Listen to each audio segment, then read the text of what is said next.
What exactly is early sports specialization? Yeah, so early sports specialization is, I think, the definition of it is really this intense training and practice at one particular sport over, some research and when you read through, we'll say, between 8 or 9 months out of the year, they're focusing on a singular sport, and whether that be training or practicing in that sport or actually competing in a game, that's in a given sport.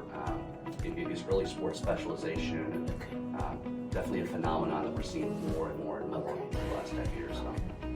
Do you have any concerns around early sports specialization? Yeah, I think, like I said, over the last 5 to 10 years, we're seeing it more and more where I feel like I'm getting younger and younger athletes in my clinic, and I still treat as a clinician and work with a lot of high school athletes, and seeing 12, 13, 14-year-olds with elbow injuries from baseball, or a young track athlete, in high school, they're freshmen in high school with really acute Achilles injuries and it's just one of those things that we're seeing more and more. And I think one of the problems that I have with it is that when you're doing the same activity for 8, 9, 10 months or the whole year without you're having that overuse that takes place, and obviously there's that balance between I want to do it enough to be good at it, but I want to be able to be healthy and available as well. And I think one of the issues we see a lot is this idea of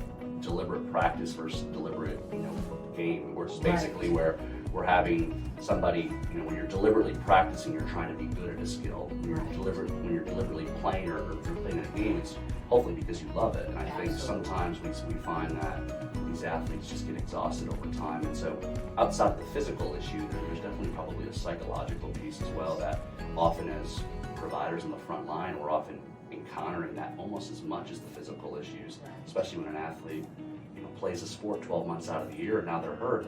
That's their identity of who they are as people. So a big concern that I have, certainly.